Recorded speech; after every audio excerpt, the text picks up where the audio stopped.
Happy Monday morning. It's still morning here for another hour or so. Um, how are you doing? It's kind of a nice day though when you're out in the sun. The sun's very strong. Even though the temperature is not really high, but in the shade and up here with the windows open, it's pretty nice right now. I'm trying out this lipstick again from So Susan. It's kind of odd. It gets kind of really, it's liquid, but it gets kind of sticky. It doesn't really dry fully. So I'm trying it again to see how it works. Feels a little bit better today, but still, like in the corners, it feels really sticky. Anyway, um, today is today's video is about Genesis 32:33, and try not to look cross-eyed at the camera there. It's kind of hard. Um, anyways, so Jacob and his family have left Lebanon in Syria, and they are now moving to Canaan. And it's a bit of a travel, it's a big group. They have the herds with them, they have the kids with them, they have other people with them. And so it's a pretty long journey, and they have to stop and rest at times.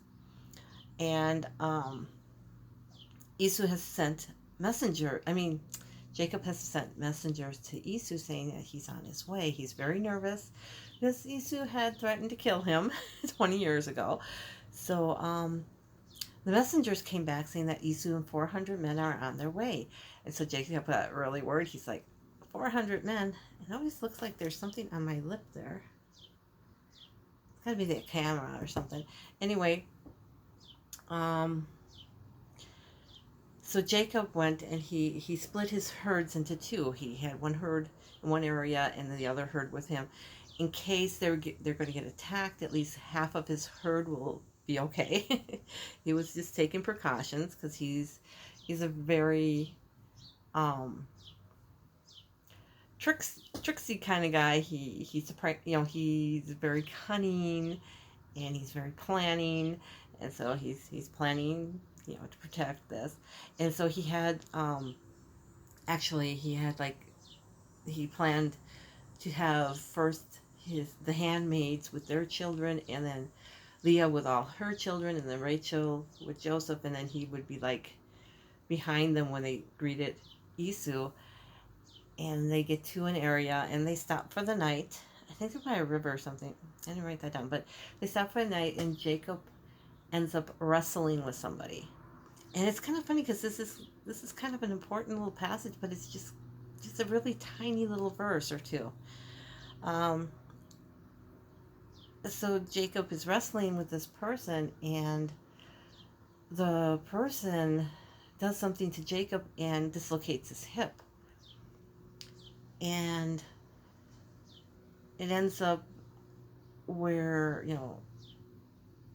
the person said, well, who are you? And Jacob says, well, I'm Jacob, the son of Isaac. And he said, no, from now on you'll be called Israel, the prince of God, a prince of God. And because you have prevailed all night. You have wrestled with God and prevailed. And Jacob realized then that he was wrestling. He wasn't just wrestling with a person. It was somebody important. And he had a limp after that. And it says the Israelites will not eat, and the Jews will not eat that part of the meat from the hip of an animal because of that. And this kind of plays out as, if you ever know who Joseph Campbell is, if you don't, read his book, The Hero's Journey, because this is like right out of that book. So, well, in chapter 33, Esau and Jacob do meet. And of course, Jacob did what he said. He was going to have first the handmaids with their children, and then Leah with her many children, and then Rachel with Joseph. But Jacob went first and had them follow him. And Esau ran up to him, and Jacob had fallen to the ground. It was, being very humble. And first he actually sent small samples of his herds in waves to Esau. And Esau, ran to Jacob and hugged him and cried and said, "Oh, my brother, so great to see you again." And he goes, "So what's with all these? What's with all the herds?" and all the livestock. And he said, well, that's, you know, a gift to you. And in a way, it's kind of like he's like, yeah, I stole your birthright. I tricked you out of your birthright. We tricked you out of your blessing. Here's some recompense. You know, I'm trying to make up for it by giving you some of my wealth. And he's just like, well, I'm fine. I don't need this. But Jacob said, please take it. So Esau did. And and then Esau asked him about, you know, the women and children. He said, well, these are my handmaids and these are my children. And he introduced first the handmaids and children, the four sons. They each had two sons and I don't know how many daughters. And then Leah had her, I think at that time she had six sons by then. Yeah, she had the six sons and a daughter named Dinah. Did she have Dinah already? Oh my gosh, I'm getting ahead of myself. I think I'm getting ahead of myself here. Yeah, no, I think she already had Dinah. And that's like the only daughter of Jacob that's really mentioned in this part of the Bible. And then Rachel with baby Joseph or little Joseph, and and he's just like, wow, you've done really well for yourself. He said, let's head back home. And Jacob's like, no, you go ahead. I've got all, you know, I've got my herds, I've got my wives and kids, and so we want to take it slow. And Esau was like, well, okay. So Jacob stopped in a place called Succoth, which actually was a real place. They know where it is. And he built a house and booths for his herds. I guess, I don't know what that means, if those are corrals. I don't imagine him building hundreds of little booths to put each animal in.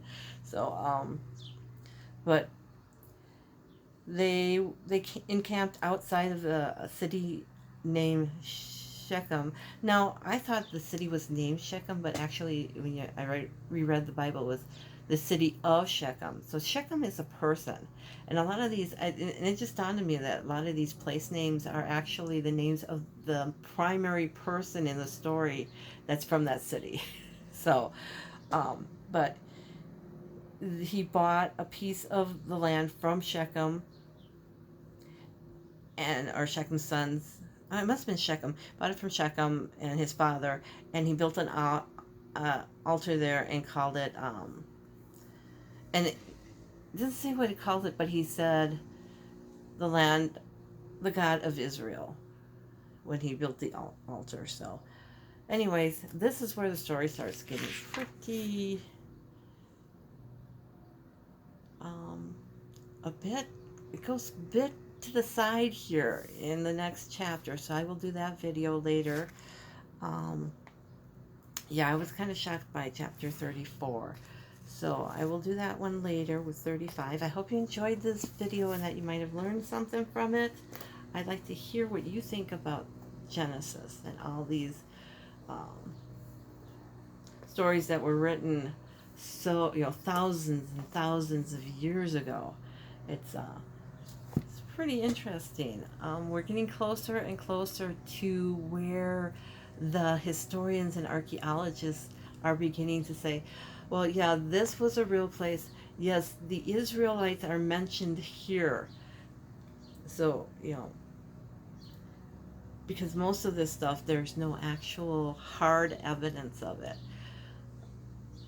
There's just some, like, well, yeah, that could be this place or that could be that place, but there's no hard evidence except for in these records that were supposedly written by Moses. So, if you enjoy this, please subscribe. I would really appreciate that, and have a great rest of your day.